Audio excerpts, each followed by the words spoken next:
মাত্র 4 ঘন্টা 56 মিনিটে কলকাতা থেকে দিল্লি দুর্বার গতিতে দূরত্ব পেরিয়ে রাজধানী লন্ডনে। ভাবছেন নিশ্চয়ই এ আবার সম্ভব নাকি? সম্ভব, যদি সেই গতিরথের নাম হয় বুলেট। বুলেট ট্রেন জাপানের মাটিতে ছুটে বেড়ানো গতির রাজা, পরিবহনে বিপ্লব। এবার যা দাপিয়ে বেড়াতে পারে এই বঙ্গেও, বুলেট ছুটতে পারে কলকাতা থেকে।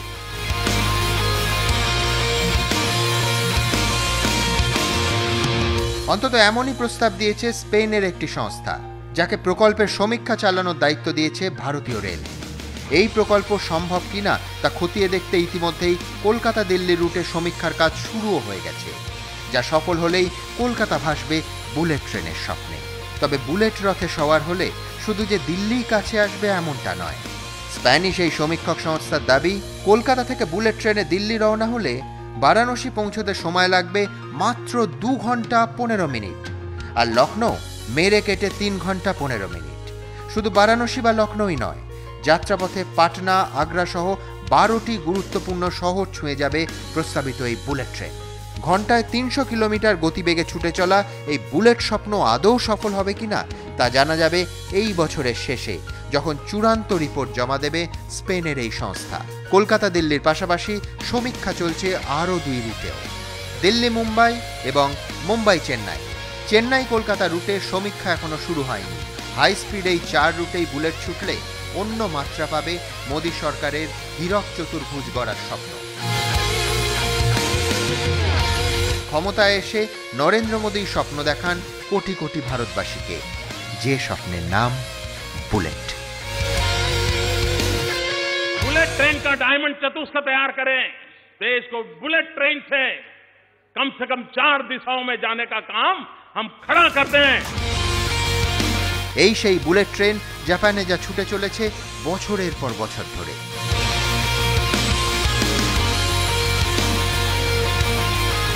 জাপান পৃথিবীর সবথেকে বড় গাড়ি উৎপাদক দেশ। সুজুকি, হন্ডা, ইয়ামাহা, নিশান, টয়োটা সমস্ত বড় বড় ব্র্যান্ডের হেড অফিস এই জাপানে। অথচ মজার কথাটা কি জানেন? জাপানের পরিবহন ব্যবস্থার মূল স্তম্ভ কিন্তু গাড়ি নয়, সড়ক পরিবহনই নয়, উচ্চ গতিসম্পন্ন সুপারফাস্ট ট্রেন এবং অবশ্যই বিশ্বের বিস্ময় বুলেট ট্রেন। কিন্তু বুলেটের স্বপ্ন দেখলেও আদৌ ভারতের মাটিতে বুলেটের যাত্রা শুরু কি সম্ভব? কারণ সমীক্ষা অনুযায়ী কলকাতা দিল্লি রুটে বুলেট ট্রেন চালাতে খরচ পড়বে কমপক্ষে 84,000 কোটি টাকা। কোথা থেকে আসবে এই বিপুল অর্থ?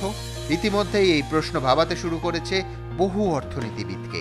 মুম্বাই আহমেদাবাদ রুটের ক্ষেত্রে সহজ শর্তে জাপান 97,636 কোটি টাকা ঋণ দিতে রাজি হলেও অনেকেই প্রশ্ন তুলছেন, এই ঋণ শোধ হবে কি করে? এই রুটে বুলেট ট্রেন চালিয়ে কি আদৌ লাভের মুখ দেখবে রেল, নাকি তা পরিণত হবে আবার ভর্তুকির বোঝায়? ঠিক যেমনটা হয়েছে তাইওয়ানে, যেখানে 2007 থেকে বুলেট ট্রেন চলছে, কিন্তু যাত্রী সংখ্যা আশানুরূপ না হওয়ায় এখন তা রীতিমতো ঢুকছে। লোকসানের বোঝা বাড়তে বাড়তে পরিস্থিতি এমন জায়গায় পৌঁছেছে যে তাইওয়ানের যে সংস্থা বুলেট ট্রেন চালায় তাদের সরকারের কাছে রীতিমতো হাত পাততে হচ্ছে। বিশেষজ্ঞদের আশঙ্কা, ভারতেও যাত্রীর অভাব হবে না তো? এই যাত্রা শুরুর আগেই আশেপাশে জমাট বাঁধছে নানা প্রশ্ন। জাপানে কিন্তু গত অর্ধ শতক ধরে একটুও হোঁচট না খেয়ে ছুটে চলেছে এই বুলেট ট্রেন।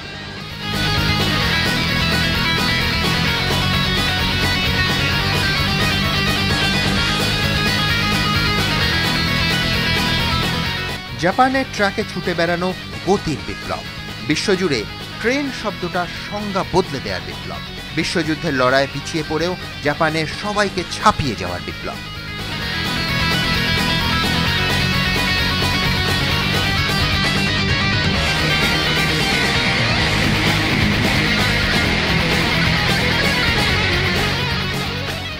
দ্বিতীয় বিশ্বযুদ্ধের পর জাপান প্রায় ধ্বংস হয়ে গেছিল। বলা হয় যে টোকিও শহরে এমন একটা বাড়িও নাকি ছিল না যা দ্বিতীয় বিশ্বযুদ্ধের পর অক্ষত ছিল। কিন্তু দেখা গেছে বারবার সেই ধ্বংসস্তূপ থেকে ফিনিক্স পাখির মতো জাপানের পুনর্জন্ম হয়েছে। ভাবা যায় দ্বিতীয় বিশ্বযুদ্ধের মাত্র 20 বছরের মধ্যে 1 অক্টোবর 1964 সালে শুরু হয়ে গেল এই বুলেট ট্রেন। শুরুতে অবশ্য গোটা দিনে 60টি ট্রেন চলত, আর এখন এই 2015 সালে চলে 333টি ট্রেন। শুরুতে টোকিও থেকে ওসাকা যেতে সময় লাগতো 6.5 ঘন্টা, আর আজ আমাদের লাগবে 2 ঘন্টা 25 মিনিট। শিনকানসেন বা বুলেট ট্রেনের যাত্রা শুরুর সময়টা ছিল মোটর গাড়ির রমরমার আমল। আমরা সময়ের চেয়ে এক কদম এগিয়ে গিয়ে সিদ্ধান্তটা নিয়েছিলাম। শিনকানসেন যাতায়াতের গতানুগতিক ধারণাটাই আমল বদলে দিয়েছে, যা আমাদের গর্বিত করেছে। বুলেটে চড়ে জাপানে 515 কিলোমিটার যাওয়া যায় 2 ঘন্টা 15 মিনিটে। সেখানে আমাদের কলকাতা থেকে 570 কিলোমিটারের নিউ জলপাইগুড়ি যেতেই লেগে যায় পাক্কা 10 ঘন্টা।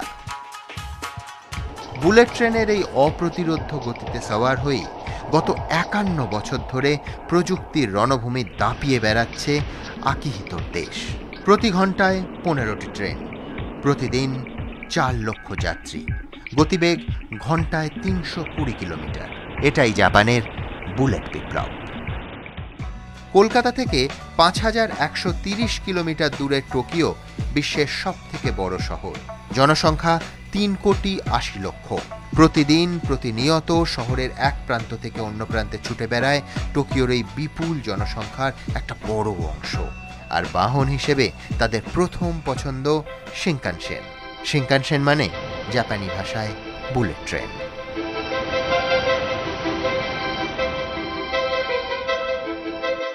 বুলেট মানে গতি, বুলেট মানে পরিচ্ছন্নতা, আর বুলেট মানে অবশ্যই বিলাসিতাও।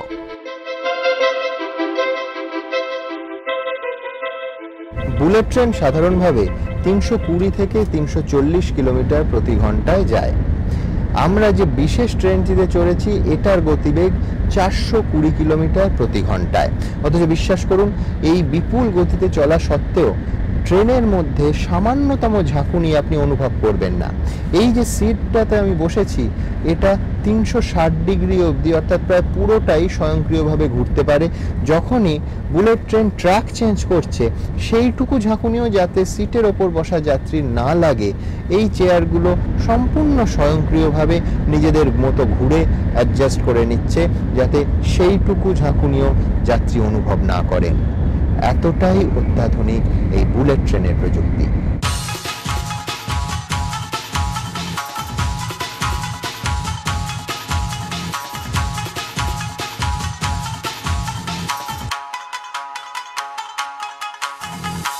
গতি, পরিষেবা এসব তো আছেই, কিন্তু এই বুলেট ট্রেনের সব থেকে বড় বৈশিষ্ট্য কি জানেন?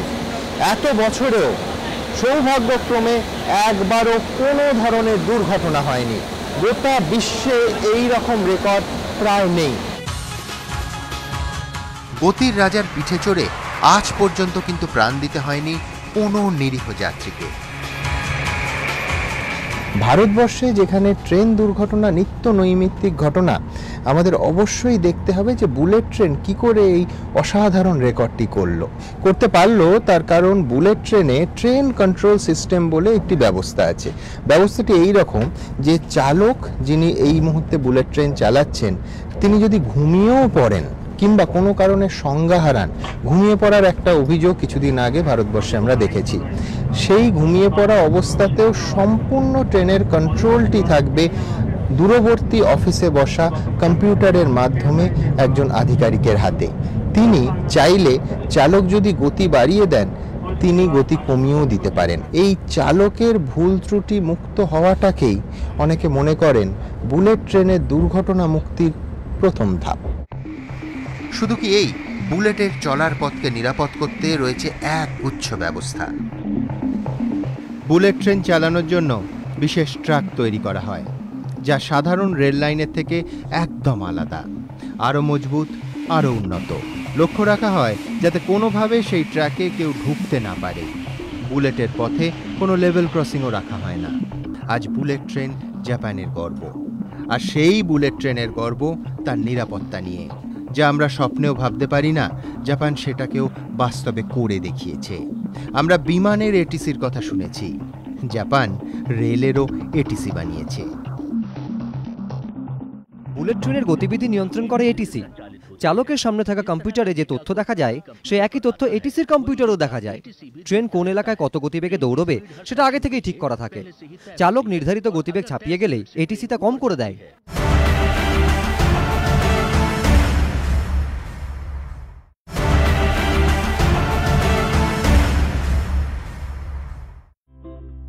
আমাদের দেশে যেখানে আকছার অভিযোগ ওঠে ট্রেনের চালকদের অতিরিক্ত সময় কাজ করানোর, সেখানে জাপানে দুর্ঘটনা এড়াতে বুলেট ট্রেনের চালকদের ডিউটির সময়ের দিকে বিশেষ নজর রাখা হয়।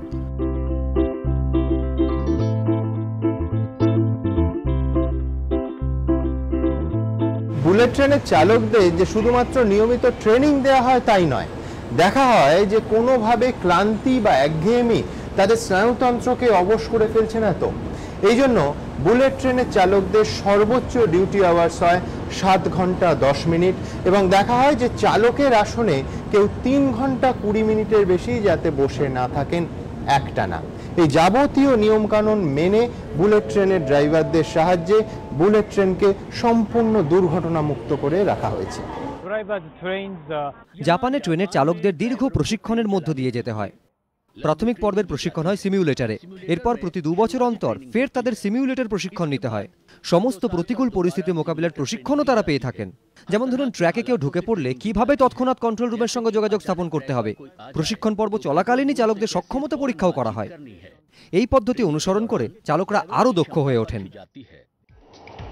তবে বুলেটের লাগাম হাতে পেলেই তাকে যে মনের মতো স্পিডে ছোটাতে পারবেন এমনটা ভাবার কোনো কারণ নেই, কারণ প্রতিটি রুটে ট্রেনের গতিবেগ একেবারে নির্দিষ্ট করে দেয়া আছে। এক চুলো এদিক ওদিক হওয়ার জো নেই। এদিক ওদিক হলেই ধরা পড়ে যাবে এই মনিটরে। চালকের সামনে যে 3টি মনিটর থাকে তার একটিতে থাকে গতিবেগের জোড়া কাঁটা। একটি কাঁটা সবসময় দেখাচ্ছে ট্রেনের বর্তমান গতিবেগ কত, আর অন্যটি দেখায় গতিবেগ কত হওয়া উচিত। ফলে পার্থক্য বাড়লে ধরা পড়তে বাধ্য। তবে যে কোনো লাভ স্টোরির মতো বুলেট স্টোরিতেও ভিলেন আছে, আর ভয়ঙ্কর এই ভিলেনের নাম প্রকৃতি। তবে হ্যাঁ, ভিলেনকে কাবু করার উপায়ও আছে। অনেকে প্রশ্ন তুলতে পারেন যে বুলেট ট্রেন জাপানে এত ভূমিকম্প কিংবা সুনামি হওয়া সত্ত্বেও কিভাবে দুর্ঘটনা মুক্ত রইল।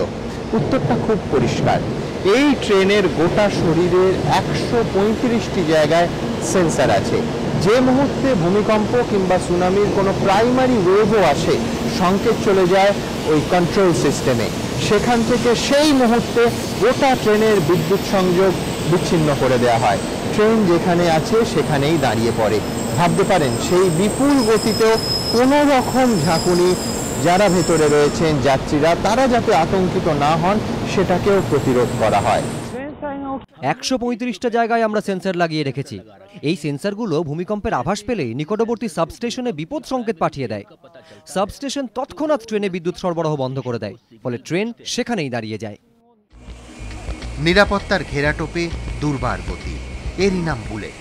তবে গতি শুধু বুলেটের চলনেই নেই, তার সঙ্গে জড়িত সব কিছুতেই আছে সেই গতির ছাপ। যেমন ট্রেনের সাফাই।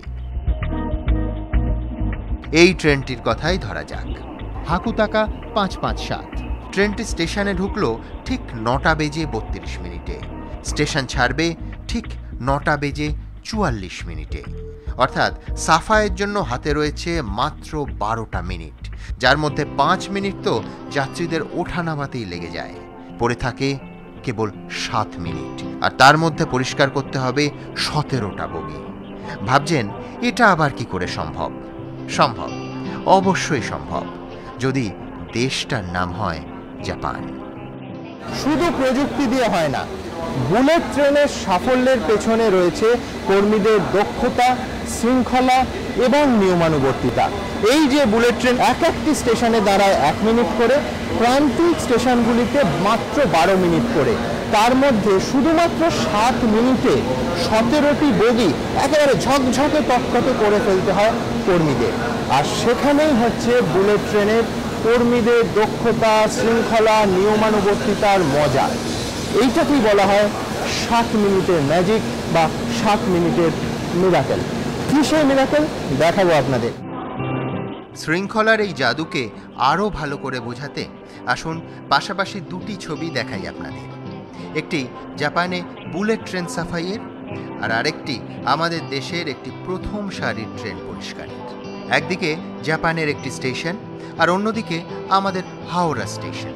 জাপানের ঘড়িতে সকাল 9টা বেজে 32 মিনিট। স্টেশনে ঢুকলো হাকুতাকা 557। হাওড়ার বড় ঘড়িতে দুপুর 1টা বেজে 45 মিনিট। প্ল্যাটফর্মে ঢুকলো পুরী হাওড়া শতাব্দী এক্সপ্রেস। দুটি ট্রেনেই এবার শুরু হবে সাফাইয়ের কাজ। একদিকে জাপান, যাত্রীরা বাইরে বেরোনোর আগেই পলিথিন ব্যাগ হাতে নিয়ে প্রতিটি দরজার বাইরে দাঁড়িয়ে পড়লেন এক একজন সাফাই কর্মী। খবরের কাগজ থেকে শুরু করে খালি জলের বোতল ট্রেন থেকে নামার সময় ওই ব্যাগেই ফেলে দিচ্ছেন যাত্রীরা। আমাদের দেশে অবশ্য তেমন কোনো দৃশ্যের দেখাই মিলল না। আবর্জনা ট্রেনের মধ্যেই ফেলে রেখে দুদ্দার করে নেমে এলেন যাত্রীরা। জাপানে যাত্রীরা ট্রেন থেকে নেমে যেতেই বিদ্যুতের গতিতে প্রতিটি কামরায় ঢুকে পড়লেন সাফাই কর্মীরা। আস্ত ট্রেনটি পরিষ্কার করতে তাদের হাতে রয়েছে মাত্র 7 মিনিট সময়। শুরু হলো সাফাইয়ের কাজ, শুরু হলো স্টপ ওয়াচও। বাইরে তখন প্রতীক্ষায় ধৈর্য ধরে দাঁড়িয়ে আছেন অন্যান্য যাত্রীরা। এ দেশে অবশ্য সাফাই আর যাত্রীদের ওঠানামা দুই চলল সমান তালে। দুদেশেই চলল সাফাই, সিটের নিচে, বাংকারের ওপর, শৌচাগারে। জাপানে সাফাইয়ের কাজ যখন শেষ হলো তখন স্টপ ওয়াচ বলছে 7 মিনিট, ঠিক 7 মিনিট। অর্থাৎ 7 মিনিটে গোটা ট্রেনটি পরিষ্কার। আর আমাদের দেশে ততক্ষণে ঘড়ির কাঁটা 2:30 ছুঁই ছুঁই। জাপানে স্টেশনে ঢোকার 12 মিনিটের মধ্যে পরিষ্কার পরিচ্ছন্ন হয়ে যাত্রীদের নিয়ে ট্রেন রওনা হয়ে গেল নতুন গন্তব্যের উদ্দেশ্যে। আর সেখানে সেই একই কাজ করতে আমাদের লেগে গেল প্রায় 45 মিনিট। ট্রেন সাফাইয়ে জাপানের এই বুলেট স্পিড ইতিমধ্যেই ঝড় তুলে দিয়েছে গোটা বিশ্বে। নেট দুনিয়ায় হট টপিকে পরিণত হয়েছে, রীতিমতো ভাইরাল হয়ে গেছে বুলেট স্পিডে বুলেট ট্রেন সাফাইয়ের ভিডিও, যার নাম 7 মিনিটস মিরাকেল বা 7 মিনিটের বিস্ময়। এই ভিডিও তৈরির পিছনের গল্পটা কিন্তু বেশ মজার। বুলেট ট্রেন মানেই একটা ঝকঝকে তকতকে উন্নত পরিষেবা, আর সেই পরিষেবার রহস্যটা নিয়েই 7 মিনিটস মিরাকেল ভিডিওটা। এই ভিডিওটা কয়েকদিনের মধ্যে দেখে নিয়েছেন 40 লক্ষ মানুষ। আসলে এর পিছনেও একটা গল্প আছে। টোকিও মেট্রোপলিটন গভর্নমেন্ট 6 জন বিদেশিকে এই দায়িত্ব দিয়েছিল যে বহিরাগতদের পক্ষে একটা অসাধারণ বিষয়, কিন্তু জাপানিদের দৈনন্দিন জীবনযাত্রার অংশ এমন 6টি বিষয় তুলে ধরতে। আর তার মধ্যে একজন চার্লি জেমস, তিনি তৈরি করেন এই ভিডিওটি 7 মিনিটস মিরাকেল। কিভাবে ঝকঝকে তকতকে রাখা হয় বুলেট ট্রেনকে। পিছনে রয়েছে কর্মীদের দক্ষতা, নিয়মানুবর্তিতা এবং শৃঙ্খলার অসাধারণ একটা ছবি। দেখুন।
সাত মিনিটে একটা আস্ত ট্রেন সাফাই।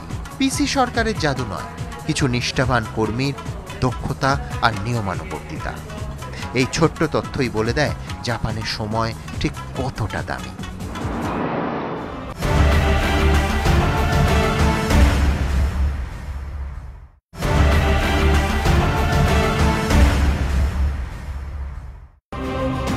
সময় আসা, সময় যাওয়া, সময় হিসেব করে চলা, এটাই জাপানের সংস্কৃতি। আর এই সংস্কৃতিকেই গতি দিয়েছে বুলেট ট্রেন। প্রতিটি সেকেন্ডকে মূল্যবান মনে করেন জাপানবাসী, আর তাঁদের এই মতামতকে কুর্নিশ জানায় শিনকানসেন বা বুলেট ট্রেন। টর্নেডো, টাইফুন বা সুনামি যাই আসুক না কেন, বুলেট কখনো লেট হয় না।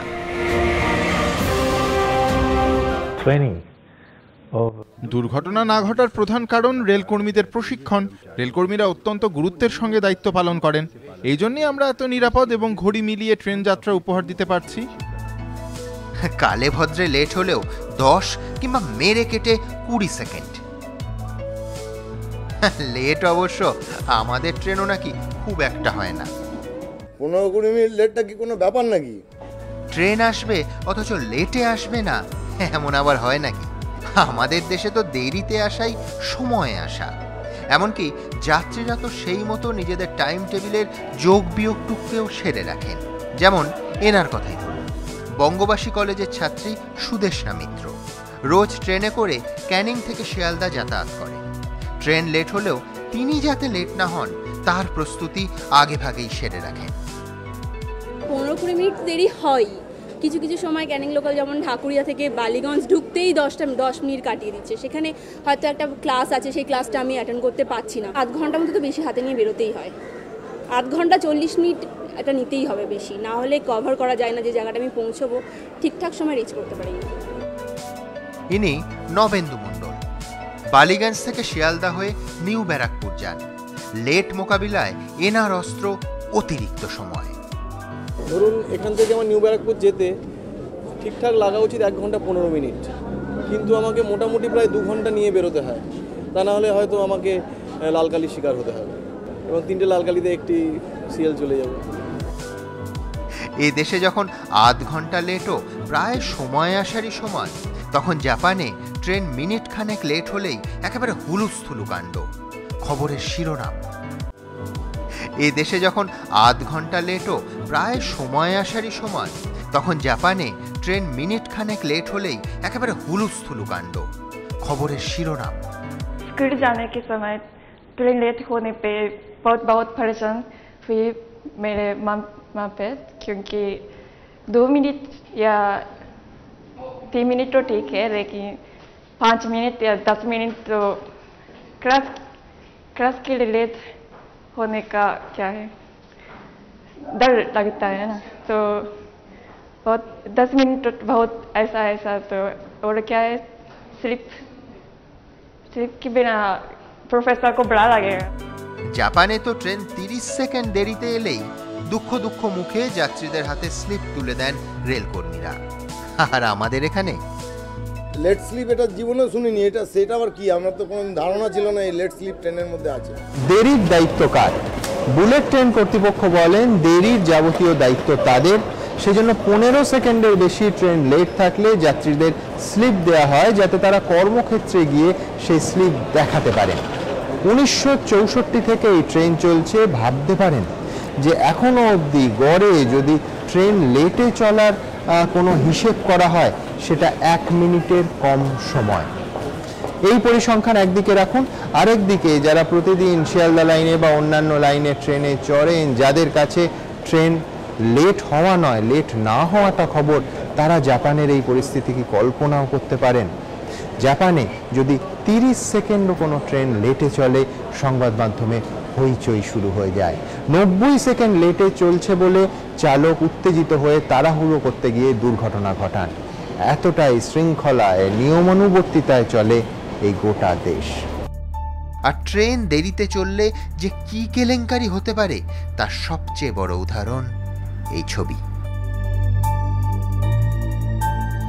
শুধু বুলেট ট্রেনে নয়, সাধারণ ট্রেনেও এই জাপানে দুর্ঘটনার সংখ্যা কমতে কমতে প্রায় শূন্যতে এসে ঠেকেছে। শেষ বড় দুর্ঘটনা ঘটেছিল 25শে এপ্রিল 2005 সালে টোকিও মেট্রো ট্রেনে, যেখানে চালক সহ 107 জন যাত্রী মারা যান, 500 জনের বেশি আহত হন। শেষ পর্যন্ত দুর্ঘটনার কারণ কি দেখা গেল জানেন?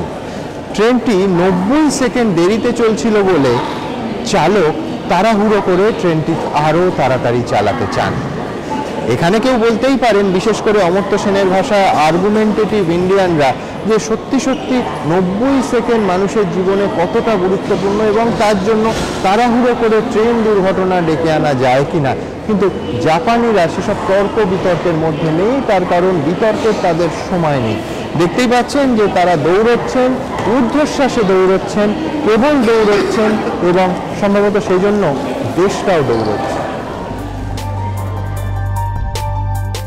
টিকিট কাটলেন আর ট্রেন হাজির, না অপেক্ষা করা, না ঘন ঘন ঘড়ির দিকে তাকানো। অর্থাৎ নিরাপদেও রইলেন, আবার দ্রুত গন্তব্যে পৌঁছে গেলেন। 2009-এর পরিসংখ্যান অনুযায়ী শিনকানসেন এক বছরে যত যাত্রীকে তাদের গন্তব্যে পৌঁছে দিয়েছে, তাদের সবার বেঁচে যাওয়ার সময় যোগ করলে তা দাঁড়ায় 400 কোটি ঘন্টা। কমেছে অপচয়, বেঁচেছে সময়, আর সেই সময়ের প্রয়োগ হচ্ছে দেশের সমৃদ্ধিতে, শিল্পে, উৎপাদনে।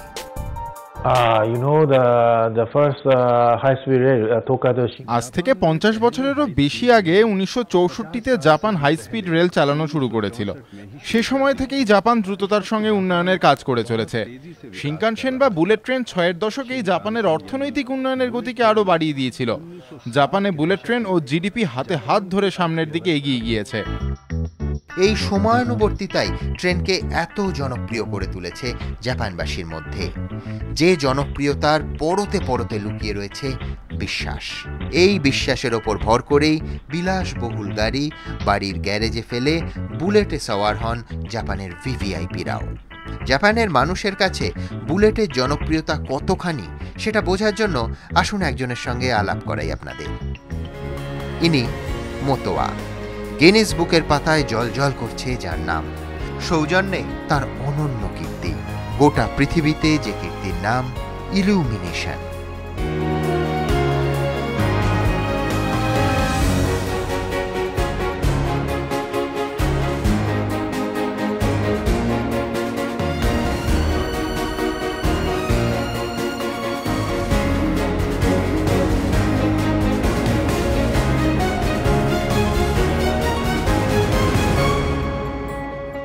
ইলুমিনেশন জাপানি সংস্কৃতির অনবদ্য অবদান। মাইলের পর মাইল ধরে এলইডি লাইটের ঝকঝকে একটা স্বর্গীয় ব্যাপার। গিনেস বুক অফ ওয়ার্ল্ড রেকর্ডসেও ঠাঁই করে নিয়েছে যে, এবং প্রকৃতির যত ওঠানাবাই হোক না কেন, ঝড় ঝঞ্ঝা বৃষ্টিপাত এমনকি সুনামির সময়ও এই ইলুমিনেশন হুবহু একই রকম উজ্জ্বল এবং ঝকঝকে থাকে। পাহাড়ের গায়ে আলোর কারসাজি, আকাশের কাছাকাছি বিদ্যুতের তাক লাগানো খেলা, শীত গ্রীষ্ম বর্ষা কোনো কিছুর ঘাতই যার ঔজ্জ্বল্যকে প্রতিহত করতে পারে না। এই যার সৃষ্টি গিনেস বুক অফ ওয়ার্ল্ড রেকর্ডসে ঠাঁই নিয়ে নিয়েছে, তিনি আমাদের সঙ্গে। জাপানের সবচেয়ে বড় ইলুমিনেশন 40 মিটার উঁচু, গিনেস বুক অফ ওয়ার্ল্ড রেকর্ডও জায়গা করে নিয়েছে। কোনো অবস্থাতেই এটা বন্ধ হয় না, এলাকা বরফে ঢাকা পড়ে গেলেও না। অনন্য এই কীর্তির এক ঝলক পেতে গোটা বিশ্বের মানুষ ছুটে আসেন জাপানের মিয়োকোতে। আজ গোটা বিশ্বে ছড়িয়ে পড়েছে এই আশ্চর্য সৃষ্টির সৃষ্টিকর্তার নাম। সবাই চান তাকে নিজেদের দেশে নিয়ে যেতে, তার এই অসাধারণ সৃষ্টির ভাগিদার হতে। নাম খ্যাতি ঐশ্বর্য কোনো কিছুরই অভাব নেই যার ঝুলিতে। এহেন ব্যক্তিও প্রতিদিন যাতায়াত করেন বুলেট ট্রেনে। গ্যারেজে দেশি বিদেশি গাড়ির সারি, তবুও তিনি বাড়ি ফেরেন গতির রাজার পিঠে চেপেই। কারণ তার বিলাসবহুল গাড়ি হয়তো তাকে আরও কিছুটা আরাম দিতে পারে, কিন্তু এই অপ্রতিরোধ্য গতি দেবে না।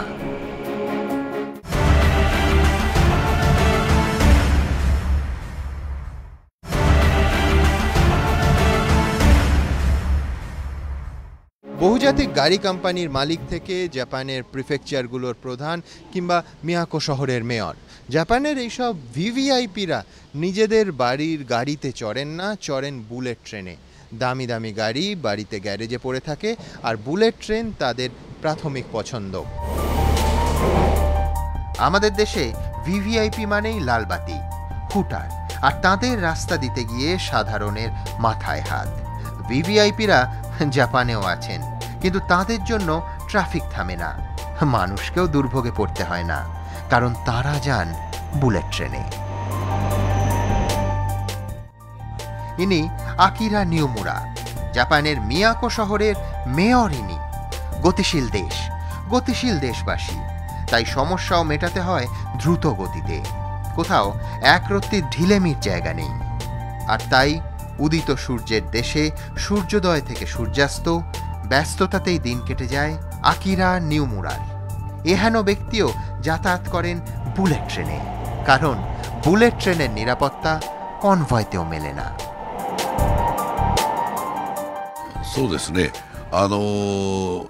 নিরাপত্তার বিষয়ে জাপানিরা ভীষণ সজাগ। 99.99% নয়, 100% নিরাপত্তা সুনিশ্চিত না করা পর্যন্ত আমরা ক্ষান্ত হই না। এটা জাপানের কাছ থেকে শিখতে পারে ভারত।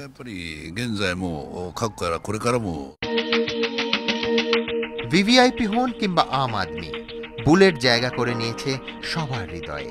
আর এই বুলেটই হয়তো পৃথিবীর 8-10টা দেশের সঙ্গে জাপানের পার্থক্যটা গড়ে দিয়েছে। চোখে আঙুল দিয়ে দেখিয়ে দিয়েছে জাপান কি পেরেছে আর তারা কি পারেনি। বিষয়টা আরও স্পষ্ট হয়ে যাবে মসাকো সাতোর অভিজ্ঞতার কথা শুনলে। 5 বছর দিল্লিতে থেকে কত্থক শিখেছেন জাপানের মসাকো, এখন টোকিওতে জাপানিদের কত্থক শেখাচ্ছেন। বুলেট জাপানের এই বাসিন্দাকে দিল্লিতে গিয়ে বেশ ঝক্কি পোয়াতে হয়েছিল। হাতে গোনা রেল স্টেশন, ট্রেনের দেখা পেতে পেতেই বেলা কাবার। এসব কি আর জাপানের মেয়ের পোষায়? অগত্যা ট্রেনের পথ ছেড়ে রিক্সা, ট্যাক্সি, কিন্তু তাতে তো আরও বিপদ।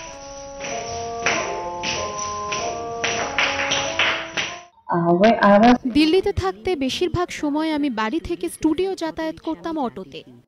কিছু অটোওয়ালা ভালো, কিন্তু অনেকেই তেমন নন। সত্যি বলতে কি, আমার বেশ ভয়ই লাগতো। কখনো আমি বাসেও সফর করতাম। বাস, অটো দুটোতে চড়তেই আমার বেশ অস্বস্তি হতো। অবশেষে ঘরে ফিরে স্বস্তির নিঃশ্বাস ফেলেন মসাকো। শুধু বুলেট নয়, এখানে তো ভোর 5টা থেকে রাত 2টো পর্যন্ত যে কোনো সময় তাকে গন্তব্যে পৌঁছে দিতে হাজির যে কোনো ট্রেন। কোন কোন ট্রেন আছে, কোথায় যাবে, কখন যাবে, এসব নিয়ে স্টেশনে গিয়ে মাথা ঘামানোর প্রশ্নই ওঠে না। প্রশ্নই ওঠে না ভিড়ে ঠেলাঠেলি করে ইলেকট্রনিক বোর্ডের দিকে তাকিয়ে থাকার। এটা জাপান। এখানে তো নিজের স্মার্টফোনের স্ক্রিনে আঙুল বোলালেই মিলে যায় যাবতীয় তথ্য। নিজের স্টুডিও থেকে বেরিয়ে প্রথমেই মোবাইল ফোনে ট্রেনের সূচি দেখে নেন মাসাকো। কোজিমিচি থেকে কাবাগোই যাবেন তিনি। কাবাগোই টোকিও শহরের একটু বাইরের একটা এলাকা। দূরত্ব হিসেব করলে যেন কলকাতা থেকে নৈহাটি। নিজের মোবাইলে ট্রেনের টাইম টেবিলে সময়টা দেখে নিয়ে শটান স্টেশনে চলে গেলেন মসাকো।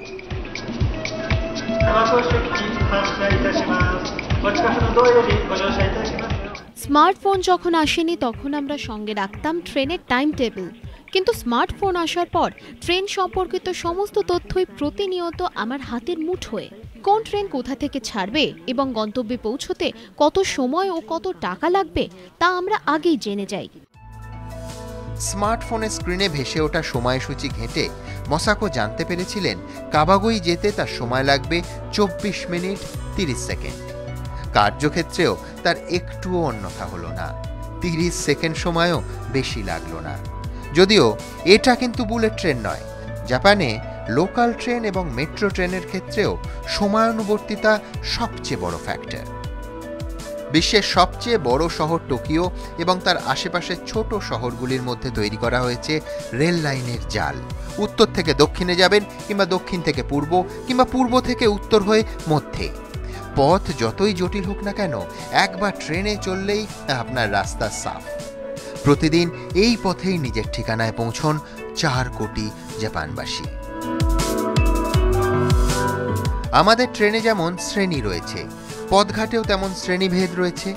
গরিবের সাইকেল, মধ্যবিত্তের বাইক আর বড় লোকের গাড়ি। যার পকেট যত ভারী তার গাড়ি তত লম্বা। কিন্তু জাপানের মানুষের বিশ্বাস বাহন কখনো সম্মানের প্রতীক হতে পারে না।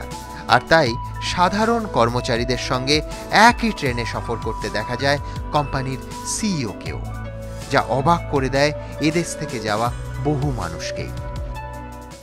देखिए, भारत में तो जैसे कारें हैं या ट्रांसपोर्टेशन एक तरह से मतलब समृद्धि का भी हिस्सा माना जाता है, इसलिए बहुत सारे लोग अपनी कारों को लेकर निकलते हैं और किसके पास कितनी बड़ी कार है उससे समाज का चेहरा दिखाई देता है।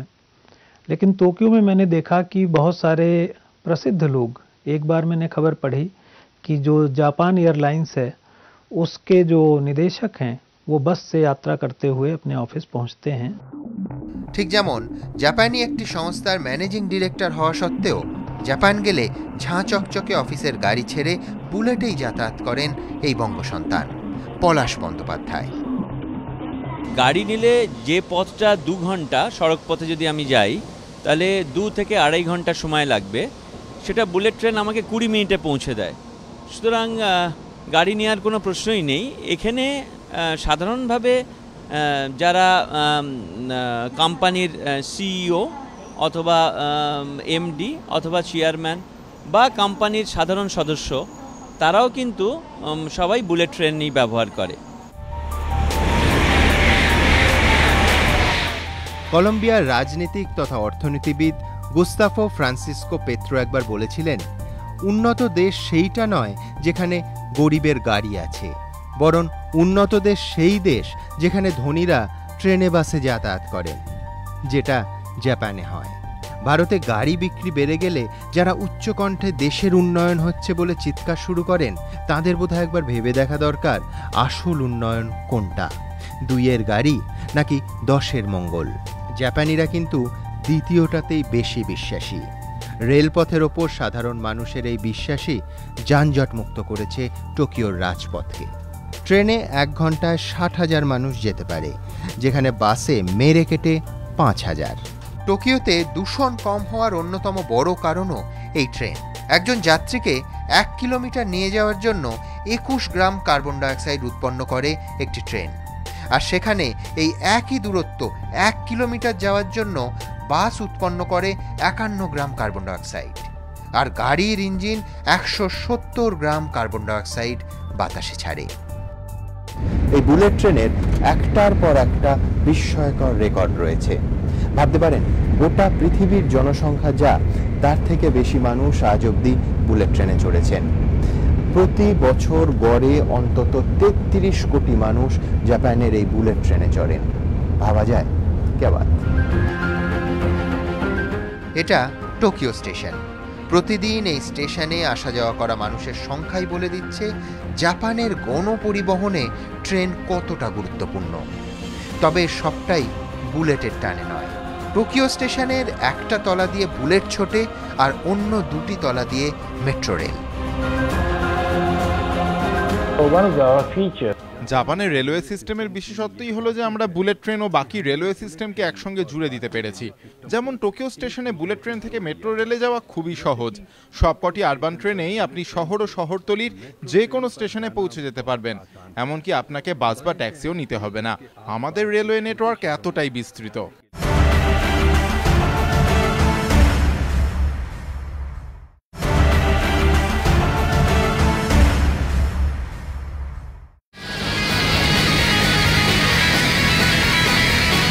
জাপানের সাধারণ মানুষের দৈনন্দিন জীবনযাত্রায় এই বুলেট ট্রেনের গুরুত্ব একেবারে অপরিসীম। সেই জন্য সাংস্কৃতিক এবং সামাজিক ক্ষেত্রেও এই বুলেট ট্রেন গভীর ছাপ ফেলেছে। একটা সময় ছিল যে স্টেশনে একটি বোর্ড রাখা থাকতো এবং সেই বোর্ডে মানুষ বার্তা লিখে রাখতেন, হয়তো পরের ট্রেনে এক বন্ধু আসবেন তার জন্য বার্তা লেখা থাকতো বোর্ডে। এখন বোর্ড নেই বটে, কিন্তু মেলামেশার জন্য, কেনাকাটার জন্য, কারোর সঙ্গে দেখা করার জন্য, বিনোদনের জন্য এই বুলেট ট্রেনের স্টেশন চত্বরকেই সাধারণ মানুষ বেছে নেয়। আর এখন তো হয়ে গেছে স্মার্টফোন। স্মার্টফোনে অনায়াসে কেউ দেখে নিতে পারে বুলেট ট্রেনের টাইম টেবিল। একটা স্টেশন, তার মধ্যে লুকিয়ে কত কিছু। কারো অফিস যাওয়ার তারা, কারোর বা দেখা করার তারা, কারোর আবার শুধুই আড্ডা। পার্ক কিংবা রাস্তার মোড় নয়, জাপানের এই রেল স্টেশনেই চলে নতুনদের রকবাজি। আর হবে নাই বা কেন? টোকিও শহরে প্রতি 1.5 কিলোমিটারের মধ্যেই রয়েছে কোনো না কোনো রেল স্টেশন, আর তাই অন্য কোথাও কেন, দেখা হোক তবে স্টেশনে। এটা টোকিওর খুব কাছের শিবুয়া স্টেশন। এক নজর দেখে বোঝা মুশকিল এটা স্টেশন নাকি কোনো পার্ক। দিন হোক বা রাত, সব সময় ভিড়, আড্ডা আর চুটিয়ে মজা। একই ছবি জাপানের অন্য স্টেশনগুলোরও। মাটির নিচে স্টেশন আর তার উপরে বড় বড় শপিং মল। কি নেই এইসব দোকানে? গোটা বিশ্বজুড়ে যা কিছু যা কিছু দামি, যা কিছু চাওয়ার থাকতে পারে সবকিছুই মেলে এখানে। বদলে যাওয়া ফ্যাশনের সঙ্গে তাল মিলিয়ে বদলে যায় চারপাশে সেজে থাকা জিনিসপত্র। আউট অফ ফ্যাশন মানেই আউট অফ টোকিও। এখানে পুরনো গতিহীন জিনিসের কোনো জায়গা নেই, সত্যি সত্যি। কিন্তু এই টোকিওতেও এমন একটা পুরনো জিনিস রয়েছে যার প্রতি মানুষের ভালোবাসা আজও অটুট, আর সেটাই হলো ট্রেন।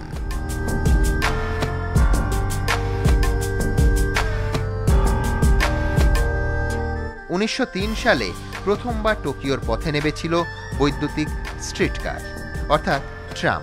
তার আগে ঘোড়া দিয়ে ট্রাম টানানো হতো, তবে তখনও এই গাড়ি চলার জন্য নির্দিষ্ট লাইন থাকত।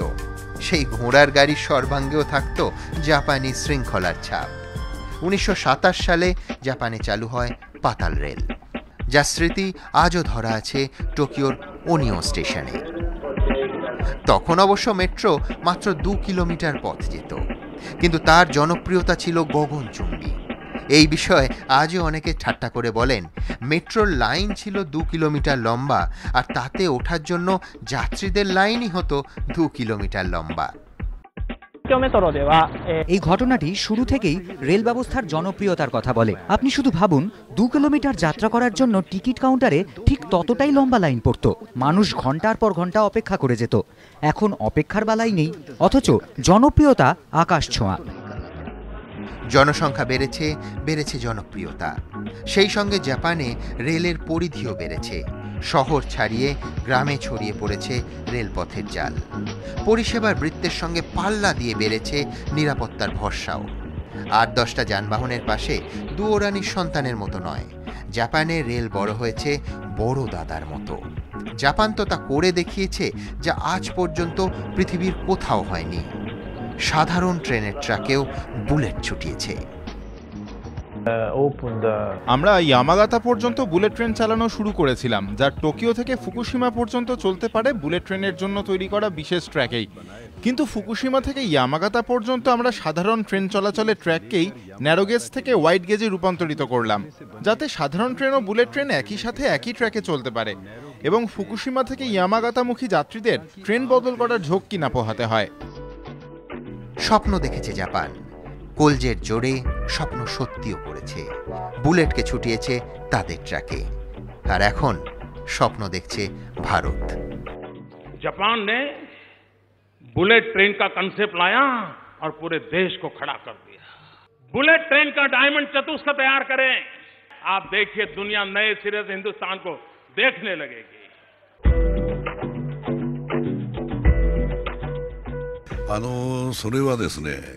নতুন জীবনে প্রবেশ করলে অনেক নতুন জিনিস আসবে, যেমন হয়তো ভারতের নতুন প্রজন্ম বুলেট ট্রেনের মতো জিনিস পাবে। আজ যা জাপানের জীবনের অঙ্গ, কয়েক বছরের মধ্যে হয়তো তা ভারতেও ছুটবে। গতি তো আসবে, কিন্তু নিরাপত্তা?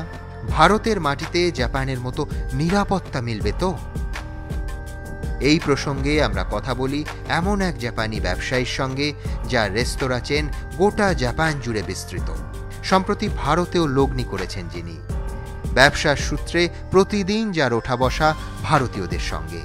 এহেন তাকেশি কোগাহারার বক্তব্য, পরিবর্তন ভারতেও সম্ভব, তবে বদলের শুরুটা হতে হবে মানসিকতা থেকে।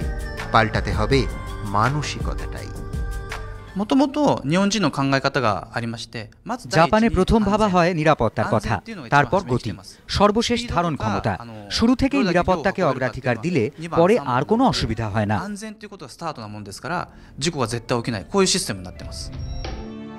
ভারতে রেল শুরু হয়েছে বহু যুগ আগে। কয়েকটা শহরে মেট্রো হয়েছে। মুম্বাইয়ে উঁকি দিয়েছে মনোরেল। স্বপ্নের অলিন্দে ঘোরাফেরা করছে বুলেটও। কিন্তু আজও জাপানের এই ছবি থেকে কয়েক হাজার আলোকবর্ষ দূরে আমরা।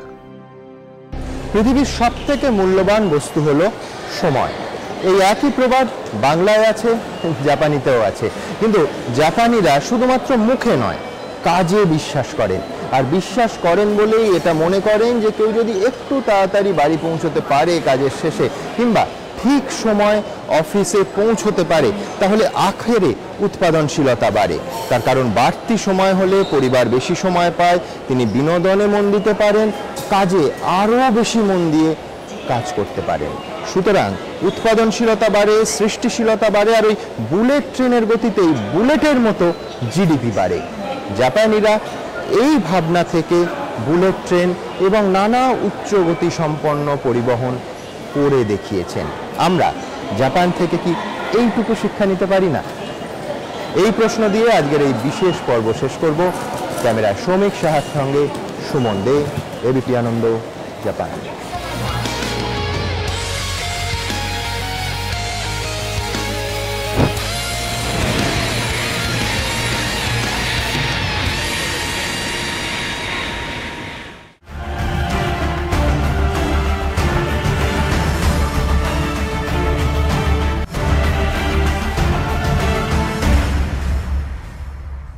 নিবেদন করছে ডালমিয়া সিমেন্ট, সম্পর্ক গড়ে দেশ গড়ে। পাওয়ার্ড বাই অরিশ শেয়ার প্লাস প্রিমিয়াম, মজবুত চুল তাই মজবুত কনফিডেন্স। সহযোগী নিবেদক সফেদ ডিটারজেন্ট পাউডার, সাফাইকা সুপারস্টার, শালিমার শেফ গুঁড়ো মশলা, জীবনের আসল স্বাদ। বিবেকানন্দ হসপিটাল, দুর্গাপুর। আমরা জানি জীবনের মূল্য। GIS গ্রুপ এডুকেশনাল ইনিশিয়েটিভস, ছাত্র থেকে সফল প্রফেশনাল। গগন থার্মেক্স TMT বার, নির্মাণের বাদশা।